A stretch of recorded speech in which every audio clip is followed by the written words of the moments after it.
Assalamualaikum warahmatullahi wabarakatuh.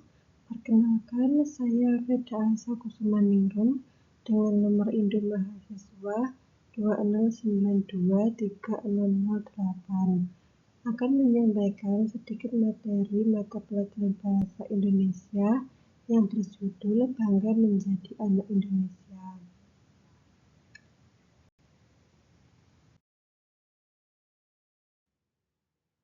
Bangga Menjadi Anak Indonesia merupakan salah satu bab dalam mata pelajaran bahasa Indonesia kelas 6 SD atau MI pada kurikulum Merdeka.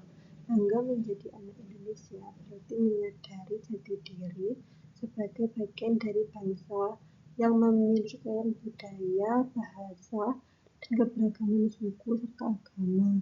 Sikap bangga ini bukan hanya ditunjukkan melalui rasa cinta terhadap tanah air, tetapi juga dengan menggunakan bahasa Indonesia yang benar, menghargai perbedaan, serta berperilaku sesuai dengan nilai Pancasila.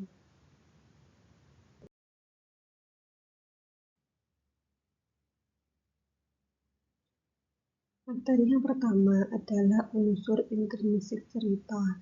Teks sastra seperti cerita pendek dibangun oleh unsur-unsur pembentuk yang disebut unsur intrinsik. Unsur ini berasal dari dalam teks dan membentuk keutuhan makna sebuah cerita. Unsur yang pertama adalah tema. Tema adalah gagasan pokok atau ide utama yang mendasari cerita. Unsur yang kedua adalah tokoh penokohan.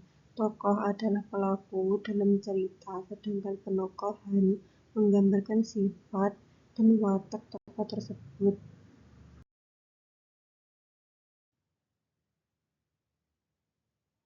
Unsur yang ketiga adalah alur atau plot. Alur adalah rangkaian peristiwa yang membentuk jalan cerita. Unsur selanjutnya adalah latar. Latar menjelaskan tempat, waktu, dan suasana terjadinya peristiwa. Unsur yang terakhir adalah amanat. Amanat merupakan pesan moral atau nilai yang ingin disampaikan pengarang kepada pembaca.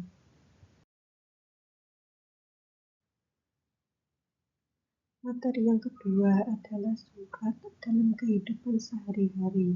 Surat adalah bentuk komunikasi tertulis yang berfungsi menyampaikan pesan kepada pihak lain. Dalam pembelajaran bahasa Indonesia, siswa perlu memahami struktur, ciri, dan ragam surat agar dapat berkomunikasi secara tertulis dengan baik.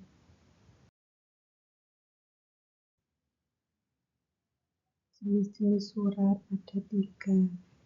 Yang pertama adalah surat pribadi. Surat pribadi adalah surat yang digunakan untuk berkomunikasi secara tidak resmi antara individu seperti kepada teman, keluarga, atau kerabat. Bahasanya bersifat akrab namun tetap sopan dan tidak menggunakan kop surat maupun nomor resmi. Struktur surat pribadi terdiri atas tempat tanggal penulisan, salam pembuka, isi surat yang berisi berita, perasaan atau pengalaman, yang terakhir salam penutup dan nama pengirim.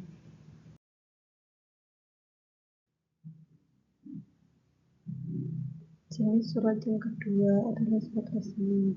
Surat resmi digunakan oleh lembaga, sekolah, atau organisasi untuk keperluan formal. Bahasanya baku, jelas, dan remah atau menggunakan kop surat dan tanda tangan pejabat. Bagian yang penting dari surat resmi yang pertama adalah kop surat dan nomor surat.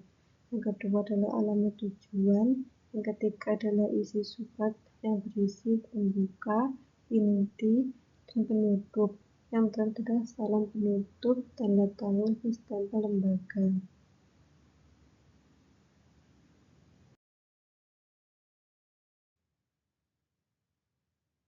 Jenis surat yang terakhir atau yang ketiga adalah surat elektronik atau email.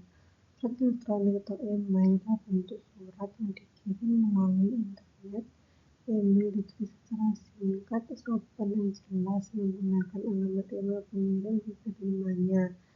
Ciri utamanya yang pertama adalah ditulis melalui aplikasi digital seperti Gmail.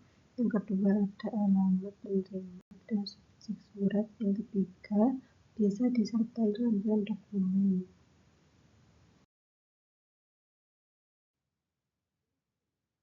Cukup sekian penyampaian materi